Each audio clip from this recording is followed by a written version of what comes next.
Welcome to today's Seven Figures Club podcast episode, guys. Today we are in for a treat. We have Jim Britt. Jim is world famous. He's worked with some of the greats from Tony Robbins.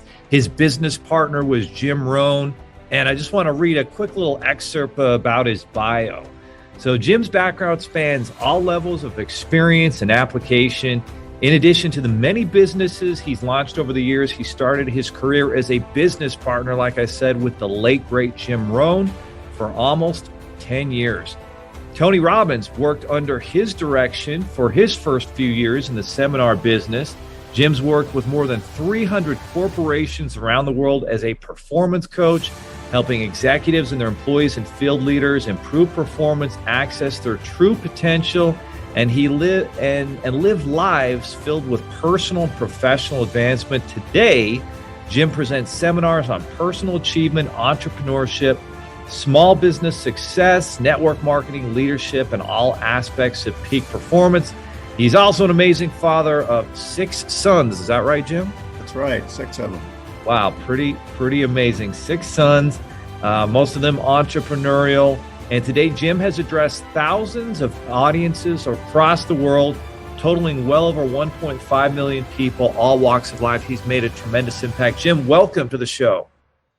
There are over 32 million businesses in the U.S., and over 90% of them will never break 7 figures in annual sales. So how do we as entrepreneurs or aspiring entrepreneurs break into that 7 figures club?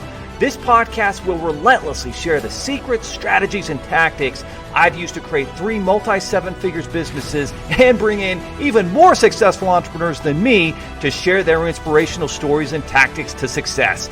You can create your dream business and life right now. So buckle up and let's go. Hey, thanks, Leo. I appreciate it. It's great to be here.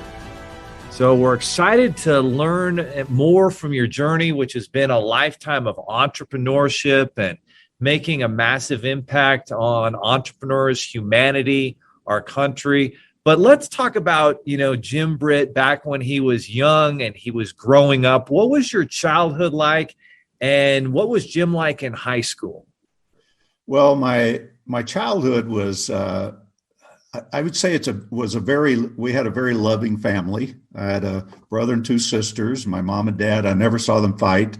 They weren't substance abusive or anything like that. They didn't drink. They did smoke. They smoked cigarettes, but they were just, a common family, poor, loving, tried to take care of everybody that they could. And I got my first job was at 6 years old, and was picking cotton. Now, really? And where was this at, Jim? In Oklahoma. Oklahoma. That's where I grew up. I tell people I escaped from there when I was 29, but I grew up in Oklahoma, and we had a tough life, in a way. But yet, looking back on it, it was a great life. Even though we were poor, we didn't have much money. We had food to eat, but sometimes barely. And we moved, I would say, well, I never went to one school for a full year until I hit the 9th grade. Wow. So you're moving every year practically. We moved all over the place. I mean, we lived all over Oklahoma. People say, what part did you grow up in? I don't know. I grew up everywhere, except all for the Northwest. I never lived in the Northwest part of the state, but it was tough in that area because making friends, I was a pretty quiet person. So trying to make friends was hard. And I'd finally make a friend, and then we'd move. And then I'm in a new school, and I'm thinking everybody's looking at you, and you know how kids are. And I'm off in a corner shy. And so that part of it was hard. But then I look back on that now, and I'm going, that's probably pretty beneficial, because now I can meet people anywhere. It doesn't matter. I have the confidence to do that. So maybe I went through a lot of that for a reason. But, picking cotton taught me something. First of all, I made 2 cents a pound. 2 cents a pound. Wow. And cotton doesn't weigh very much. Pretty light. The whole family would go out and pick cotton. That's how we made money for school clothes and school supplies and things like that. But we'd pick for about 3 months out of the year. And it was usually in the fall of the year, and actually the schools let out for cotton picking season, so for at least a couple, 3 weeks. So, but I learned from that you really don't get ahead working hard, working with your two hands. You can only do so much. Unless you're programming something or designing something with those two hands, but working hard. It taught me a lot. It taught me a work ethic, for one thing, because I always would strive to be better than I was the day before. And so I had that ambition, but, never got ahead. And of course I did cotton picking until I was, I guess, about 12.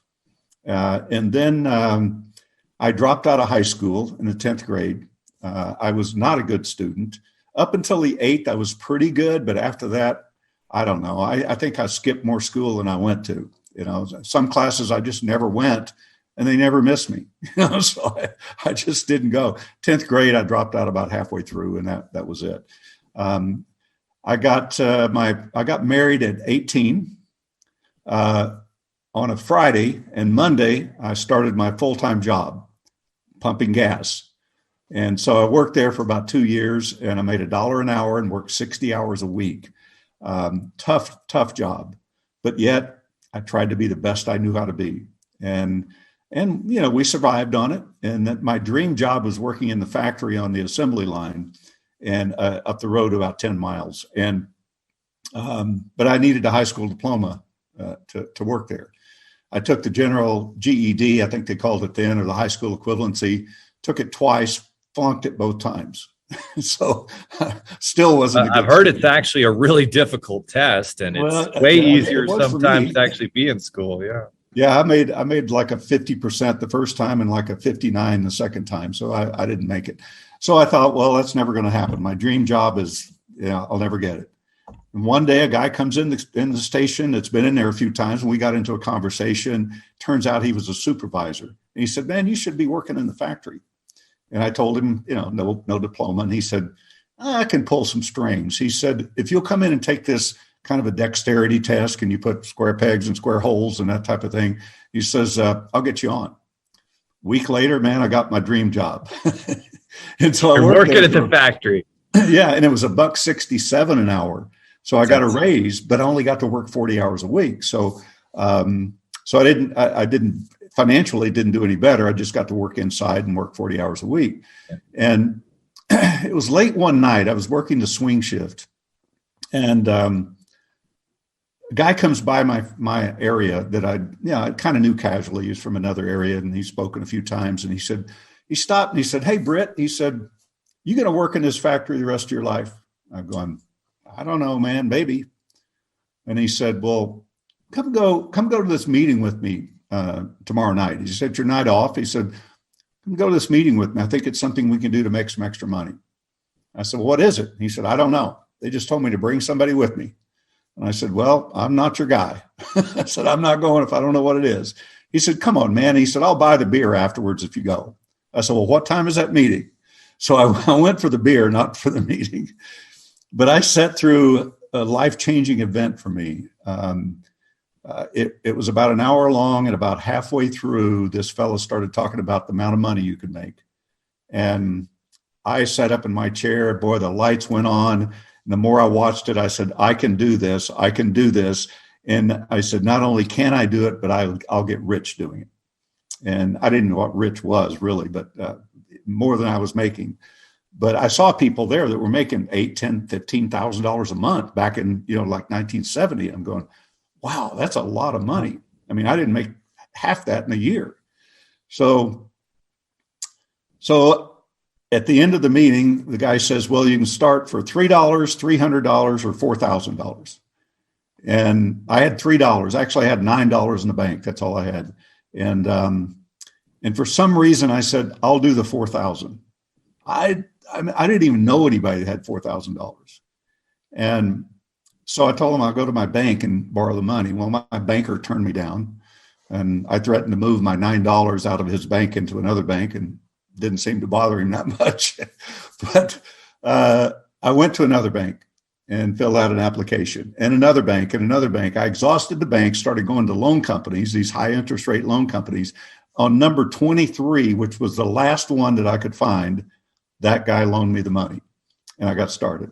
Okay. And I was so determined, but the guy that night, he said, he did a little training. He said, your job is talking to people. He said, if you talk a little, you'll learn a little. If you talk a lot, you'll learn a lot. And I said, well, how much is a little? He said, 1 a day. I said, well, how much is a lot? And he said, 10 a day. I said, I'll do the 10. So I quit my job the next day at the factory, which I shouldn't have done, but I did. And I went out to talk to 10 people every day. I had no idea what to say or how to sell anything. And every day I talked to 10 people for a year. And what are you selling? What is the product or service? Soap. Okay. So it wasn't Amway, but it was a company kind of like that. Okay. And it was, and I was selling the business opportunity. They said, that's where you make your money, setting up other distributors. And so that was really what I was focused on more than selling a product.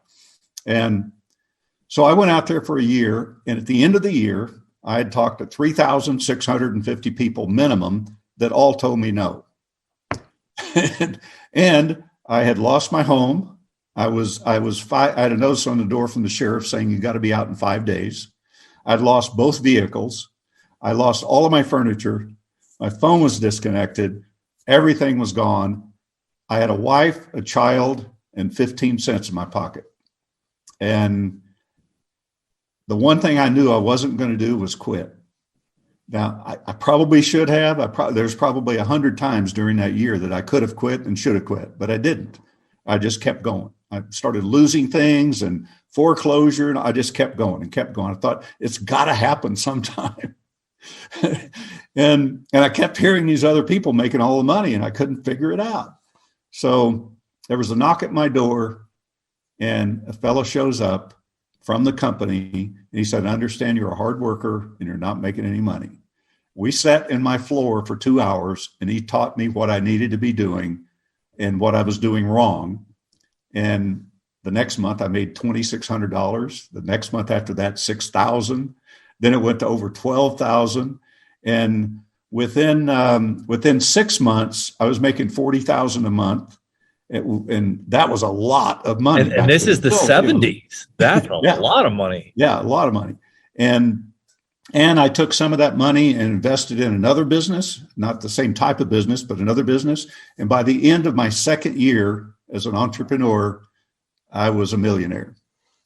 So that's how fast, and I could have quit. And if I'd have quit, I'd have probably gone back to the factory and got my old job back. But I didn't quit. And Jim, that might be the best story I've heard. Valuable lessons. That's unbelievable. So in year one, you dive completely in. You're not getting any traction, no sales, and you're losing everything.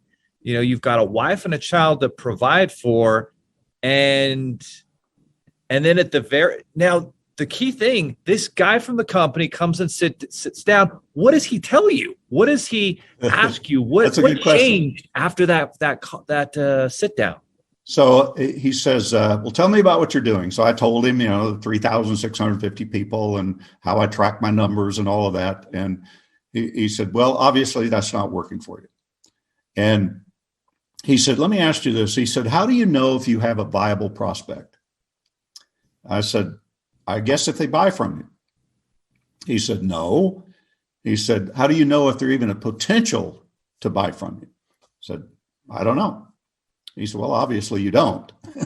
He says, let me give you a hint. He said, you have to arrive at 3 destinations in order to have a viable prospect. Number 1, do they have a pain or a problem? Number 2, do they want to solve it? And number 3, can you solve it? He said, if they don't have a pain or a problem, you don't have a prospect. If they don't want to solve it, you don't have a prospect. And if you can't solve it, you don't have a prospect. So he said, you got to have all those 3 things in alignment. And I said, well, how do I know if they have a pain or a problem? He said, well, it's not what you've been doing. He said, you've been out there flapping your jaws for a year and getting no results. So it's not about talking. He said, a hint. And I said, I don't know. And he said, it's about asking questions. How are you going to discover whether they have a pain or a problem? He said, you go into a car dealership and first thing you do when you put your leg out the door, somebody comes up to you and said, what are you looking for today? And, what model, what color, what price range, what payments, he said, they're qualifying you. And I said, they're trying to figure out if you're a prospect. So he said, you got to ask questions and listen. And I said, well, what kind of questions? He said, it really doesn't matter. I'm getting confused now and going, well, why doesn't it matter? He goes, you've got to get into a conversation. He said, if you're at a party someplace or you meet somebody, out in the park or wherever you meet somebody, he says, and you want to get to know them, what do you ask them?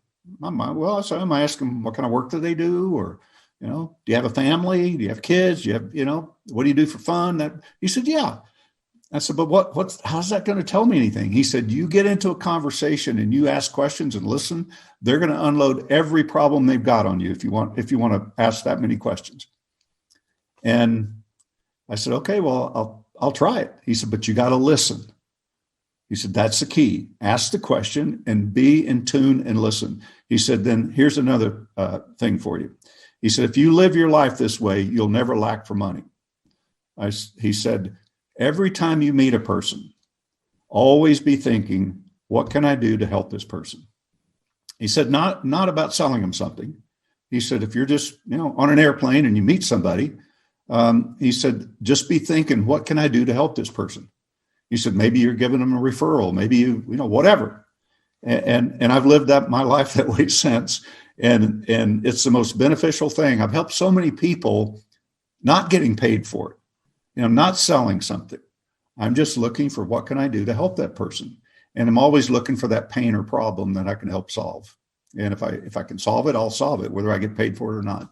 And I've developed an incredible network of people all over the country, all over the world, actually, as a result of that. So it's a great philosophy, no matter what you do for a living. So, Jim, what you've just shared there today is more valuable than any business MBA or any expensive university degree will ever teach us. And that's that find someone who has a problem, find out if they want to solve it and then solve it for them. And it's funny, I'm reading a book, one of my mentors said the same thing. Hey, if you can solve a problem that people have better than anyone else, you'll never have any issue finding business. And for you now, after you learn that, you went from that's the rags to riches story in about 2 years. That's just fun. I mean, simply remarkable. In fact, I'd never deposited a check more than maybe $60 or $70 ever.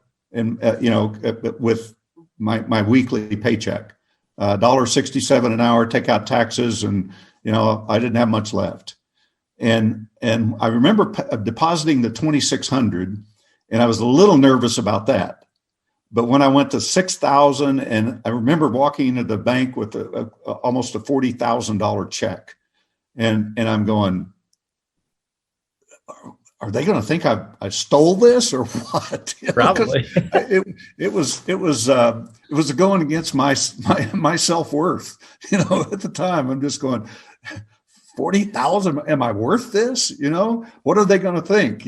I walk into the bank and the banker that turned me down for the first loan, now he's calling me Mr. Britt when I walk in the door. So it was quite a turnaround. It felt good, but yeah. And, today people ask me, oh, how do you handle rejection? And I'm going, I did that already. I did that for a year. I don't have to do that anymore. I had plenty of rejection. I learned to eat it for breakfast. And he said, well, what do you do when you get down? I said, I've been down. I don't go there anymore. There's nothing down there. So why go there? It's all made up stuff in your mind anyway. So just make up something better, keep moving forward.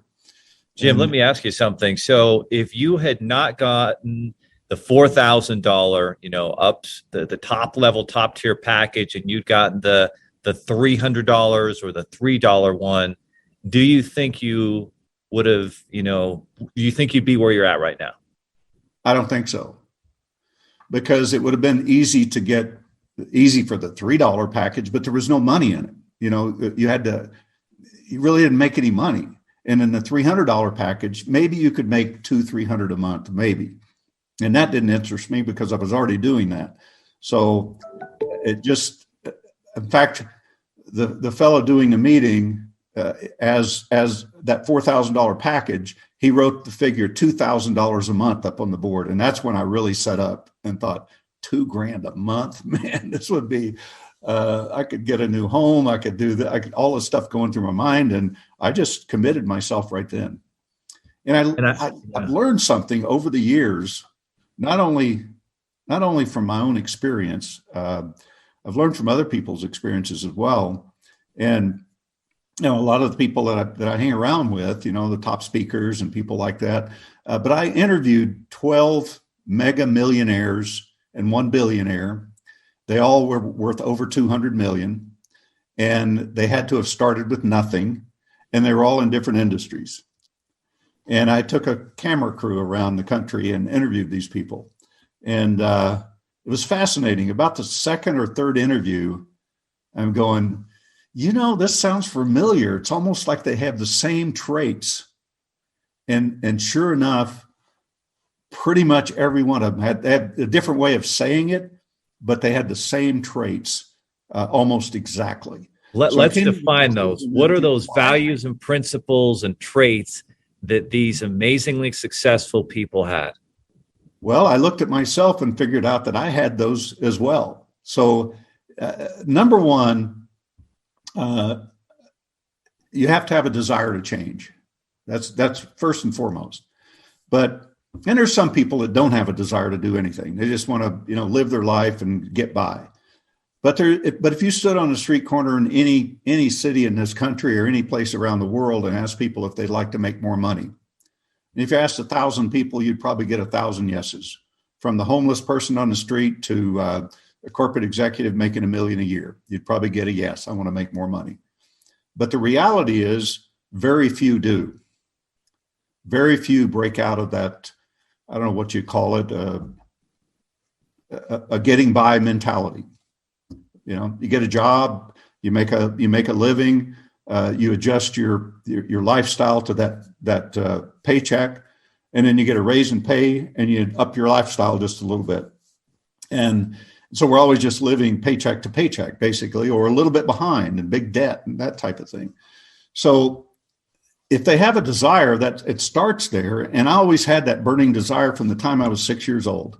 I wanted to be the best I knew how to be, not the best cotton picker, not the best factory worker, even though I became the best factory worker out of 9,000 people within a few months. But I didn't strive to do that. I just competed with myself. But I had a desire to do something more, but I just couldn't figure it out. And this came along. So desire is not enough, but you have to have that.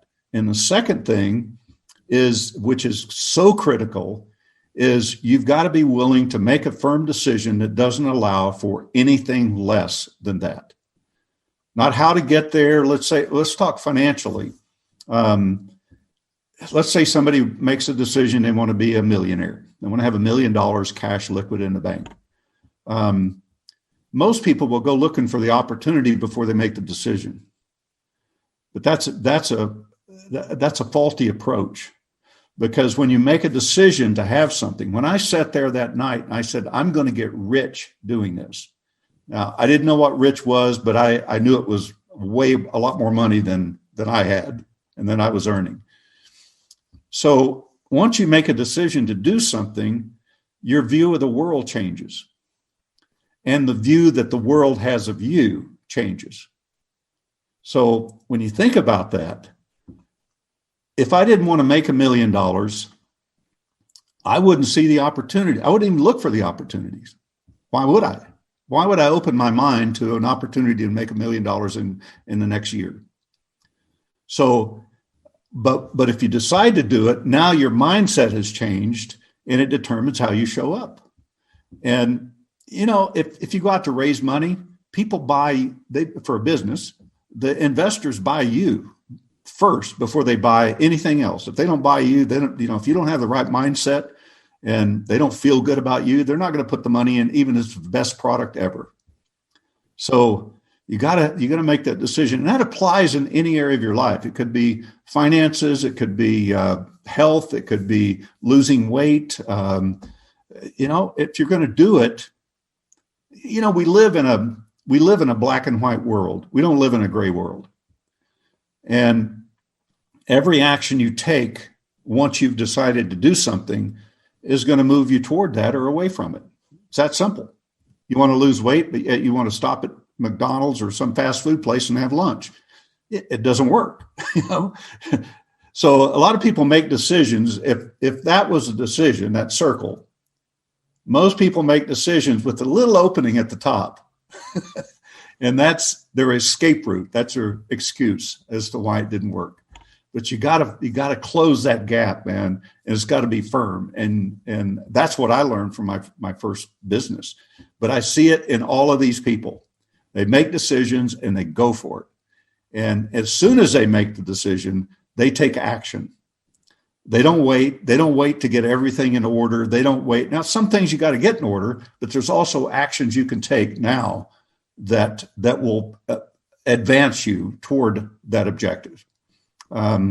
So it may be little steps in the beginning and maybe big steps, but people are, I see it all the time back in the direct sales thing. Well, I can't get started until I have my business card. I'm going, come on, let's just go. I don't even have a business card. Why not? I said, because people remember me. I don't need to give them a card to remember me.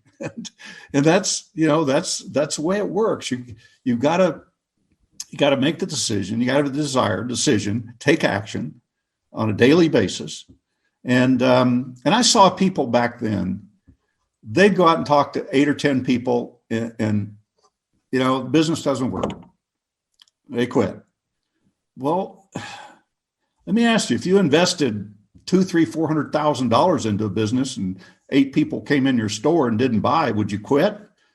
No, because you have a big investment. But 4,000, maybe I can lose that and move on.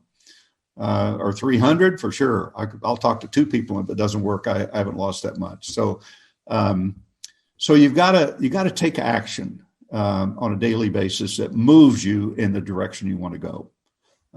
You want to write a book? Well, then at least write a page every day. I've written 15 books, and English was my worst subject. That's why I quit school, in fact. But most of my books are about 300 pages. And when I decide to write one, I usually write it in about 30 days. And I write 10 pages a day. Not that hard to do, 3,000 words or so, and you got it done in 30 days. So you got to move forward on your project. And then in today's world especially, but I think even back then, you've got to be bold. And you've got to do things that the average person out there is not willing to do. And all of these people that I interviewed were bold. I mean, from Kevin Harrington from Shark Tank to Barbara Corcoran from Shark Tank to Bill Bartmann, who was one of the 23rd richest men in America at one point. They were all bold. I mean, just amazing, to be around them. And so you got to put yourself in the spotlight, because the spotlight's not going to track you down. You got to take center stage. You got to put yourself out there. You got to take some risk. And I'm not saying being reckless, but you got to take some risk. Otherwise, might as well put a sheet over your head and put you in the corner and bring you 3 meals a day, and live out your life that way. But what a way to live, So. All right. Amazing stuff. Let's define it for everybody listening. So the first thing you talked about was this desire, this burning desire for more, that there's more to life, that there is this amazing life that we can all have, but we have to have the desire to make that choice. And then that's the next step, the decision. You're making a decision, and there's no plan B. There's no fallback plan. It's I'm going all in. And usually there is a form of financial investment. In this case, for you, it was the high $4,000 package, because people who pay attention, and the same person that could have gotten the same thing, but it was given to them for $5 or for free, they're not going to take the action because they haven't paid. They haven't made that investment. So once you've made the decision, you've gone all in, there's no plan B, then it's consistent action that you're taking, and you're getting closer every single day. And that's a good start. But then you've got to be bold. You have to You have to be in the spotlight, and you have to, do things different and think different than everyone.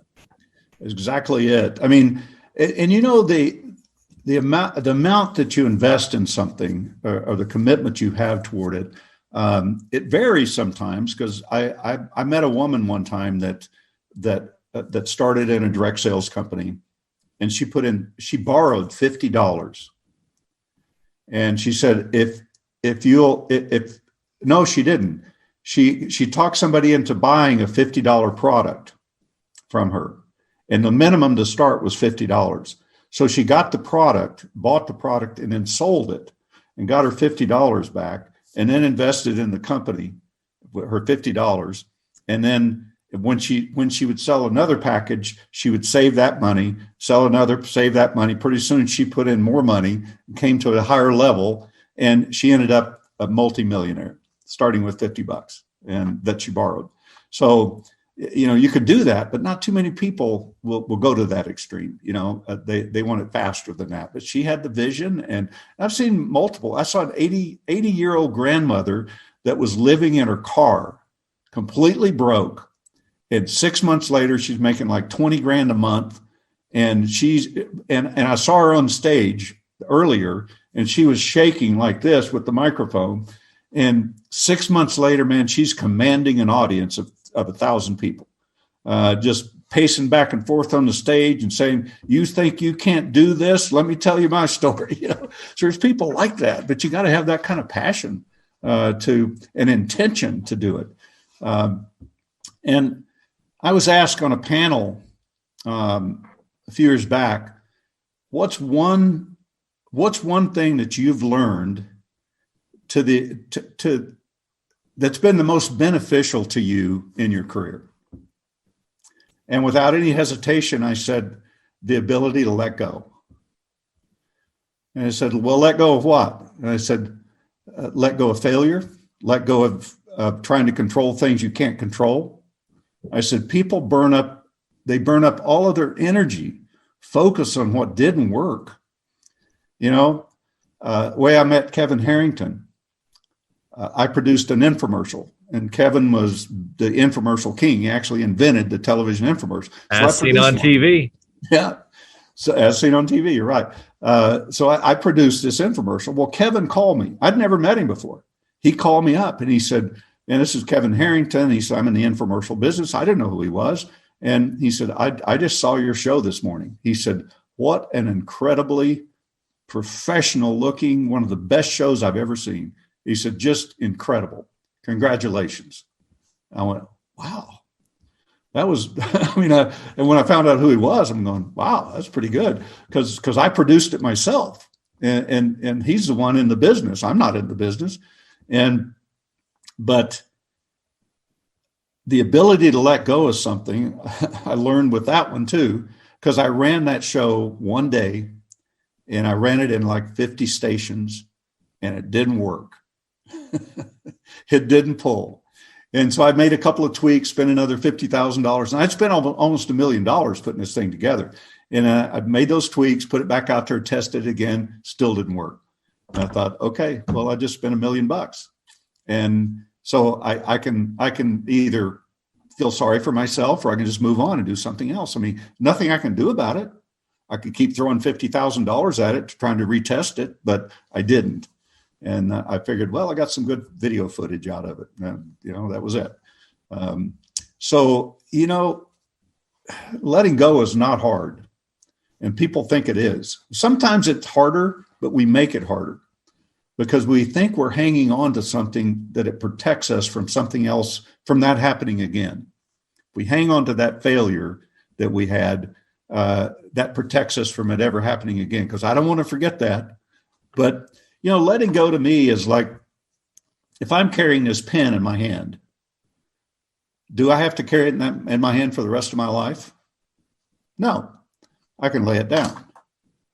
That's how simple letting go can be, is to lay it down. If you can't correct it, there's something action you can take, something you can do. By all means, take action. But if there's not, let go. Move on. Otherwise, you're just you're burning up energy, your creative energy, your stamina, you're burning it up. And I think most people spend about 80% of their time in what I would consider a non-resourceful state of mind. Thinking about tomorrow, worrying about the past. Is this going to happen? Can I pay the bills? Can I do that? Instead of focusing on what gets results. So you don't have to worry about all those things. So much easier to make money than it is to be broke. I think you'll agree with that, even if you've never been broke. I have. So 100%. So it's easier to do the job. So the ability to let go, I think, is a critical one. And I saw that in all of these people. Bill Bartmann, a good example. Unfortunately, he passed away recently. And Bill was a great guy, billionaire. He was worth 23 billion at one point. Yeah. Quite a while back. And we became close friends. And how we did it was I called his office. I'd heard about him. So I called his office. And the woman answered, and I said, is Bill in? She said, he just stepped out for about 5 minutes. He'll be back. I said, well, could you have him call me? She said, well, who is this? I said, Jim Britt. He said, well, will he know you? And I said, he will when he gets on the phone with me. And she said, well, what's this about? Because he'll want to know. I said, well, just tell him I'm going to advance his financial status. And she laughs.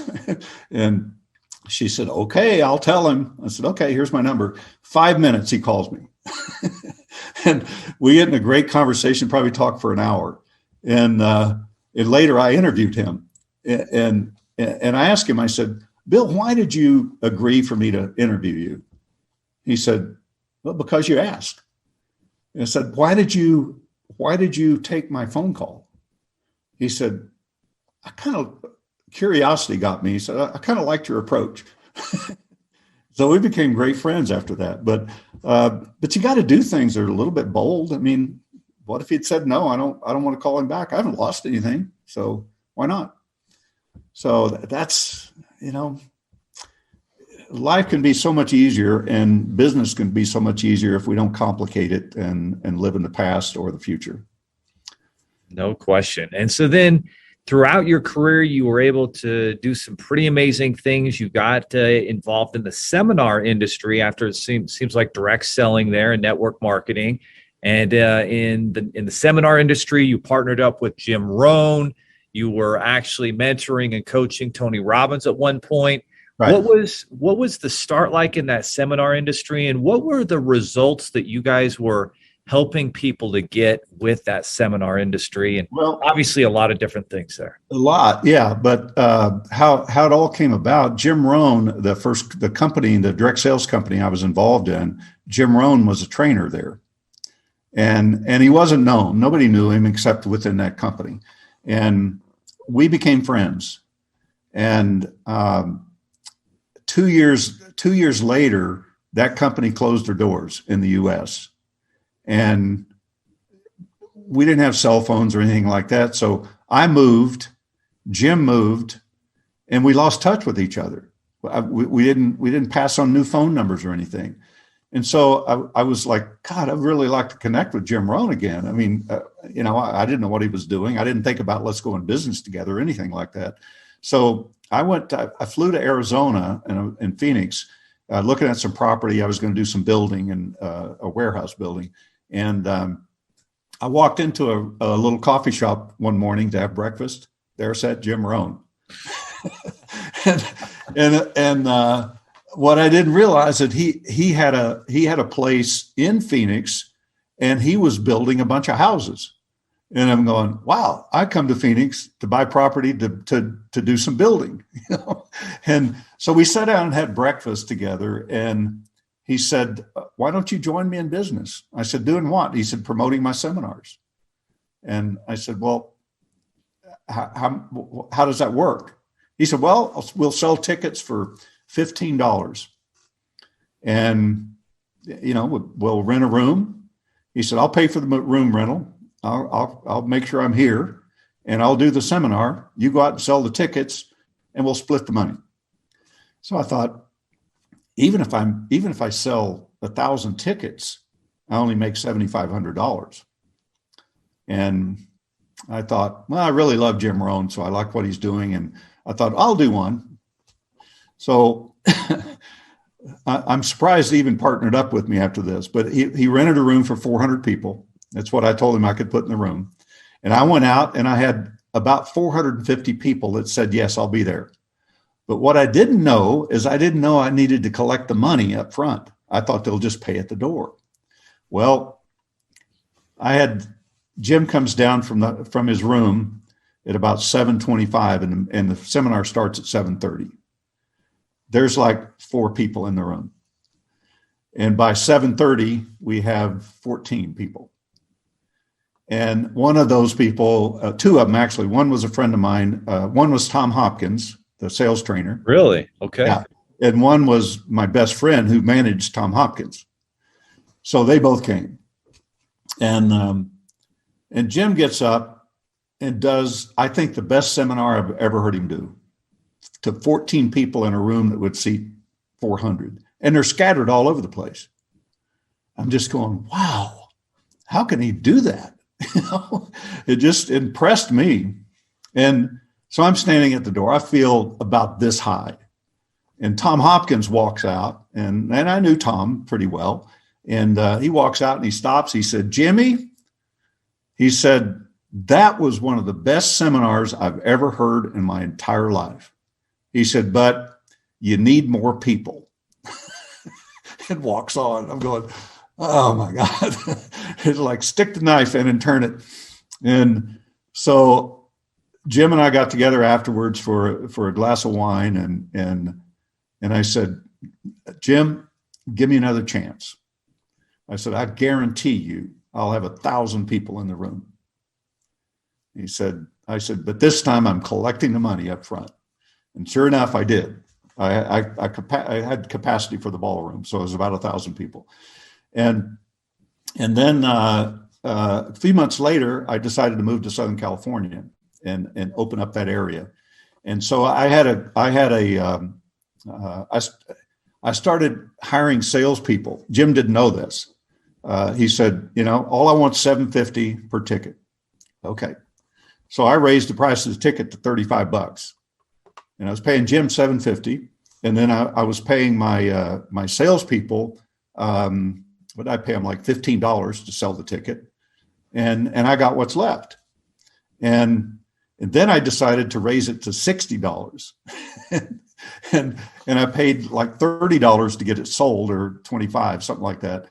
And then I told Jim, and so we started splitting, what was left instead of him getting $750, because I was making way more money. And he had a little home study course that had 6 cassettes and 6 workbooks that he wanted to sell for $100. And he said, you can have half of that. And he said, I'll take the other half and pay for the product. And so I raised the price of that to $500.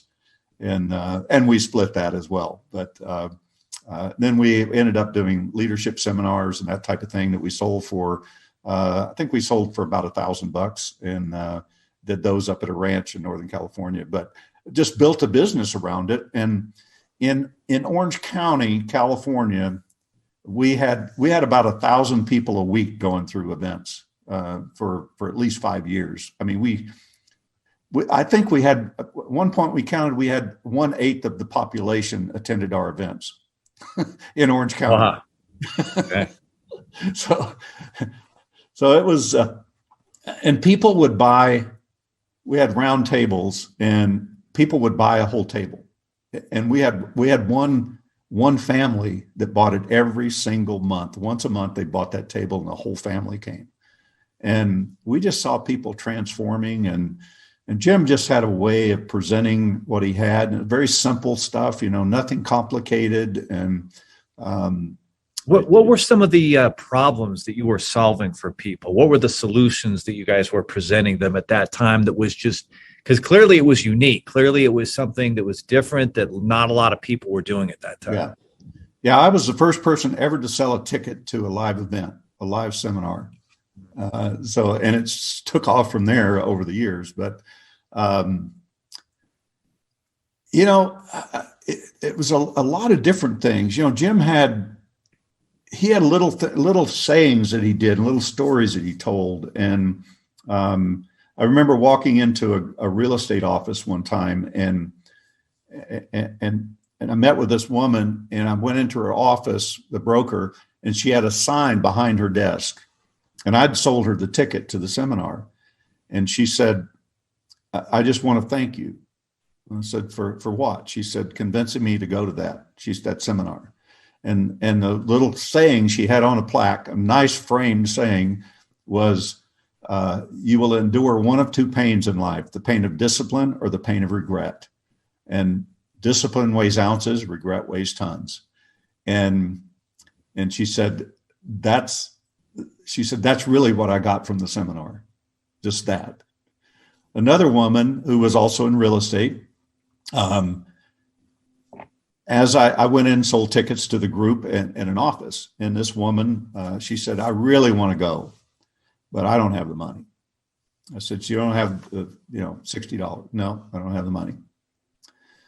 I said, and then she said, well, I do have the money, but it's money for food for my son and I for the week. And I said, then you need to go. If that's all you had, you need to go. She said, you mean you would take my last $60 for this seminar? I said, yes, I would. I said, not for me, though. I'd take it for you. She said, if you will take it, I'll give it to you. I just can't believe you'll take it. I said, hand it over. And she gave me her last $60. And I said, by the way, bring your son with you. And her son was, I think, 8 or 9, something like that. And she went on to be the number one salesperson for Century 21. I don't remember if it was nationwide. They did a big write-up on her in a newspaper. And she was making huge amounts of money. And in the write-up, she said, what did it for me was this guy that came back by and took my last $60 to go to a seminar. Otherwise, I'd never be here where I am. And what she got out of it, I think it's just a lot of things. But when she left the seminar, she stopped at the door where I was standing. She hugged me. She thanked me. She was in tears. And I looked at her son and I said, so what did you get out of the seminar? He said, I learned that goals are things people get and wishes are for poor people. I said, all right. So I haven't tracked the son. I don't know where he is, but what happened to him over the years. But, we just had a lot of great stories like that and different things, it was all about being successful and being personally fulfilled. And we were focused on helping people in their business mostly, real estate, insurance, sales, different people. And then they would start bringing their families there because they wanted their family to get this philosophy as well. And the newspaper would show up about once a month. And we get a front page thing from the newspaper, the Orange County Register. Remember the first one that came out, it said, Jim Rohn, the prophet of profit. So, and then that's how I started speaking was I developed a series of workshops about a year into our business. And I started doing workshops on each of Jim's subjects. And because he wouldn't do them, Jim just didn't do workshops. So I'd start doing that. And then pretty soon I'm getting engagements and going out and speaking and, making a little money. But I'll never forget my first engagement, big engagement, was a red carpet real estate convention. And it was in New York or New Jersey. And Jim was slated to speak there. And Jim's fee at the time to go for a keynote was $7,500. Well, Jim got caught in Australia and couldn't come back. So the guy calls up and he said, I had to tell him, Jim's not going to be here. And he said, oh my God, I promoted him. And he's the big event. I got pictures of him everywhere. And I said, man, I'm sorry. He's stuck. He can't get out. No flights. He said, well, who else do you have that speaks? And I said, well, I do. And he said, are you any good? I said, yes, I am. very confident. And I wasn't that good at the time. He said, so what's your fee? And man, that really threw me off because I had no idea I didn't know he was going to ask that question, and I wasn't ready. So I started to answer, and I said, can you hang on 1 second? I said, somebody's at my door. There wasn't anybody at the door. So I stopped and went, what is my fee? And finally, I thought, I can't charge what Jim Rohn does because I'm not as good as he is. All this stuff going through my mind. Finally, I go, oh, sorry about that. I said, my fee is what you're asking. It's $5,000. And he said, I said, plus expenses. And he said, okay, you got it. And I hung up the phone. I'm going, $5,000 for an hour? So that was my first paid speaking engagement. I had a couple of others that were maybe $100 or something, I just went from there and started developing my own materials and things over the years. And then I kind of changed my philosophy in some areas, and it's like, I don't believe in goal setting. People ask me if I write my goals down. I'm going, no, I remember them.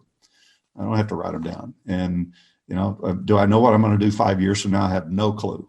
None. I know what I'm going to do today, but not 5 years from now. And I'm not saying don't plan for 5 years, but I don't.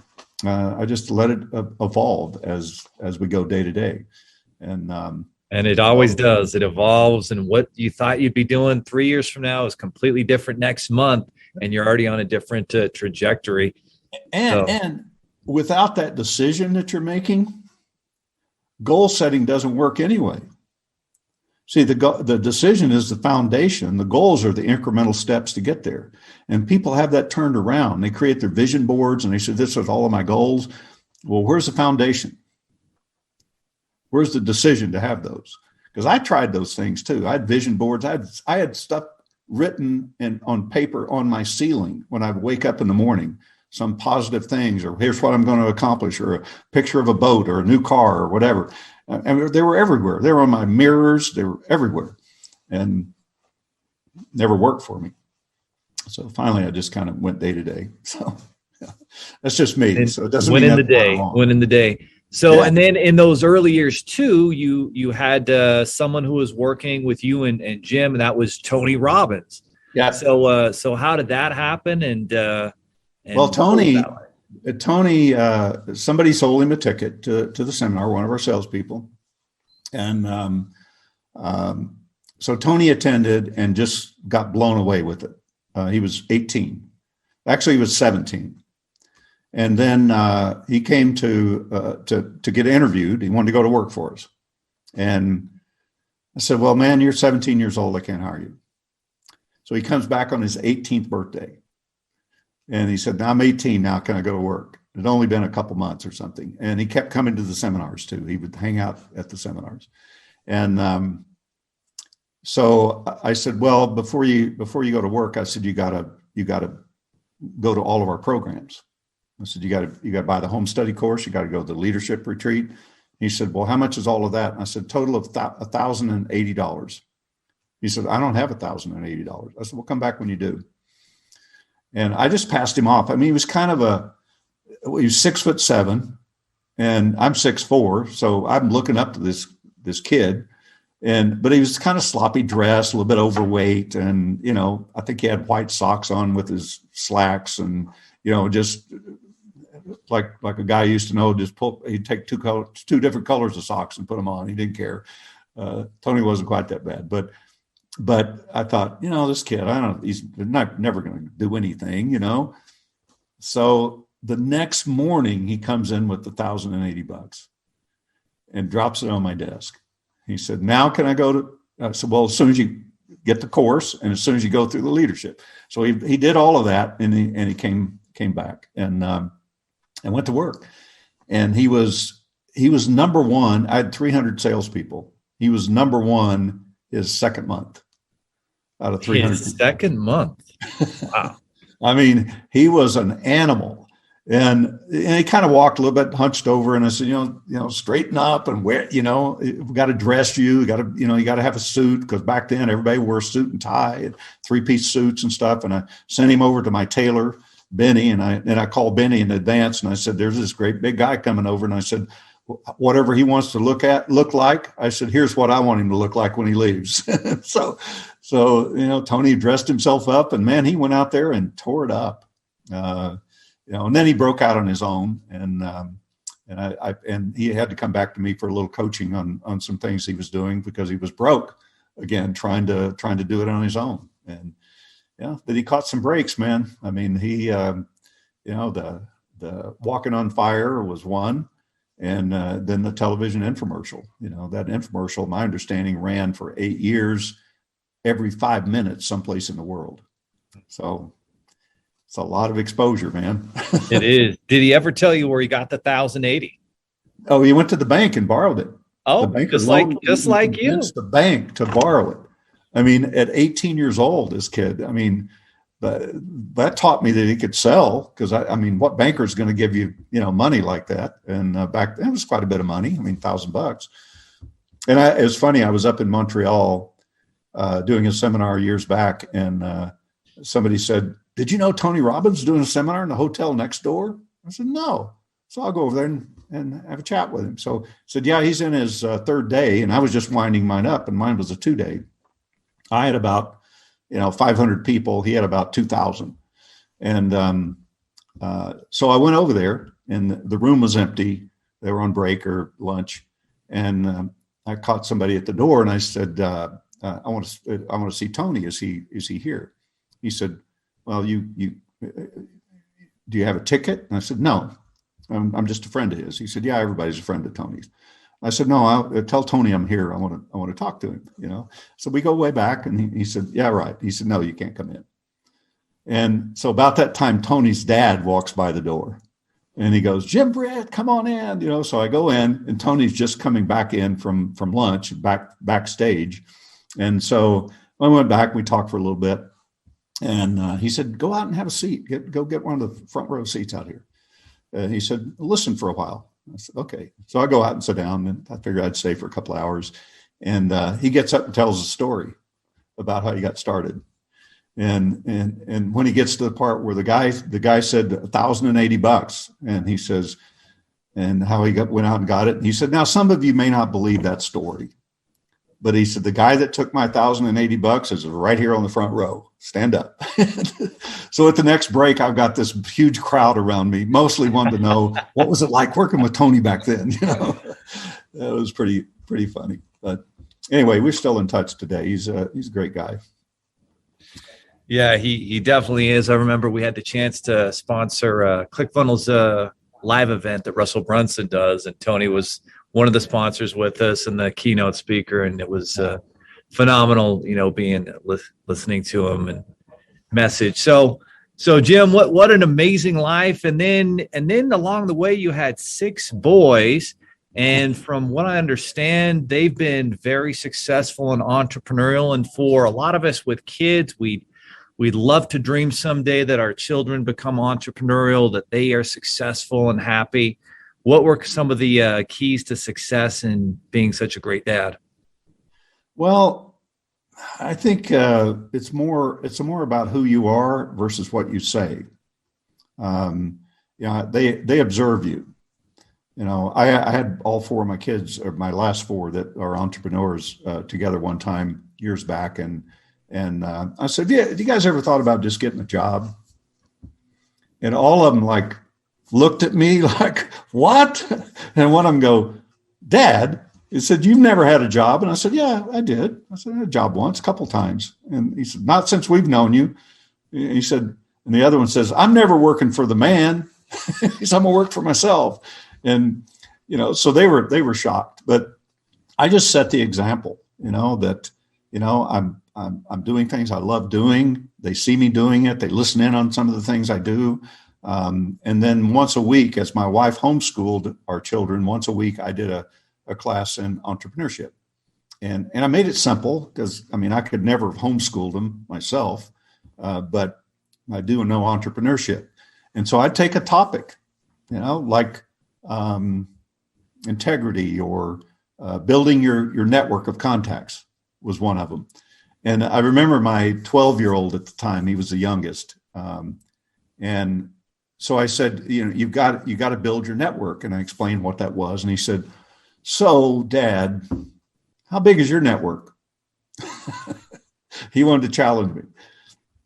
I said, well, pick any city in any major city over 300,000 people in this country, and I'll make a phone call or give you the number to call somebody, or I could go there and have a place to stay and a meal to eat. He said, no way. I said, pick a city. And he thinks for a minute, and he doesn't want to pick one close or anything like that. And he said, okay, Cleveland, Ohio.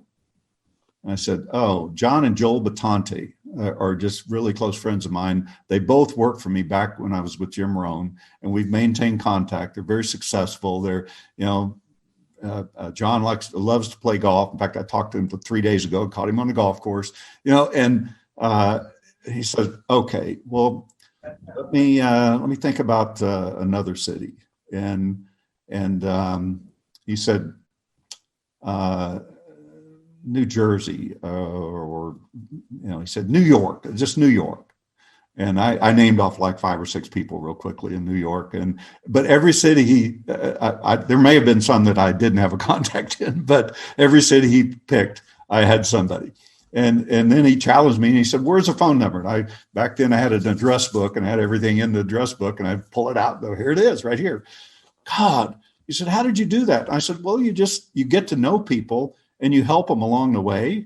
Maybe they work for you. Maybe you did something good for them. But you're not asking of anything for these people, from the people. I said, just do good things. And I said, you'll have a network.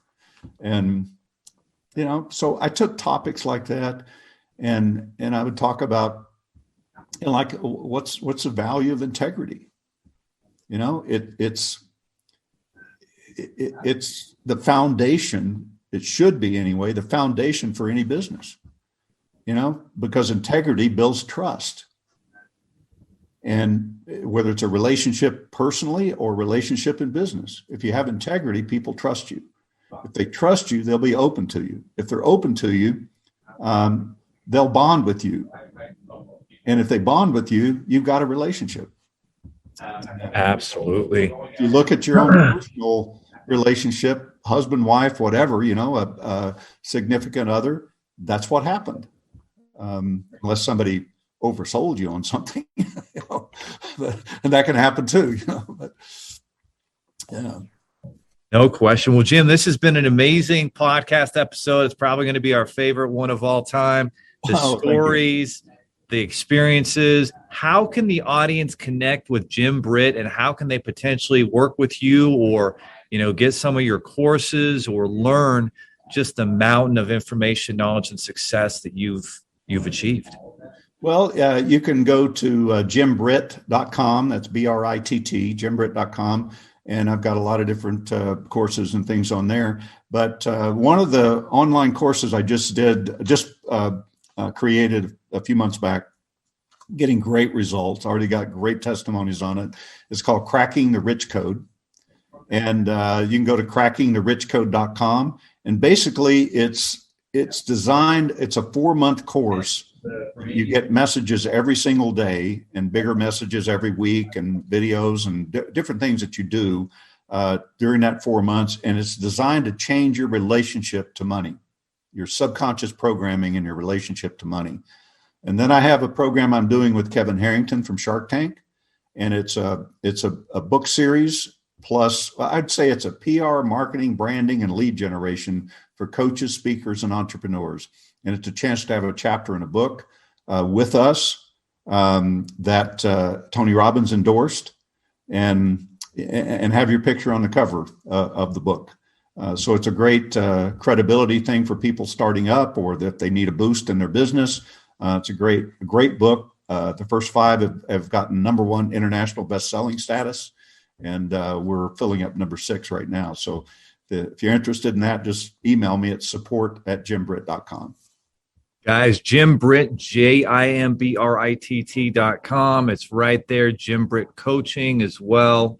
Just some amazing information. 15 books. Is that right? Are they available on Amazon, or where can we get all your books? Most of them a few of them are out of print, but most of them are available either Amazon or on my website. Yeah. Well, I'm going to go shopping as soon as we finish here and go ahead and grab some of those. And Jim, I just want to thank you again. It was just a phenomenal hour and just amazing information. And you're probably going to, if you're listening to this, you're going to want to listen to it and take notes a few times, because he pretty much outlined the formula for success in life and business. Well, I appreciate you having me here. For sure. All right. Well, thanks so much, Jim. We appreciate it. Yeah, my pleasure. Are you looking for more seven-figure secrets, content, or even how you can launch your own recession-proof business? Then check out sevenfigures.com. That's the digit 7, FIGURES.com, where we share more videos, stories, strategies, funding solutions, entrepreneurial education, and even the secret business type that's recession-proof. Thank you for listening, and if you're finding value in our podcast, please give us a 5-star and invite others to join the club.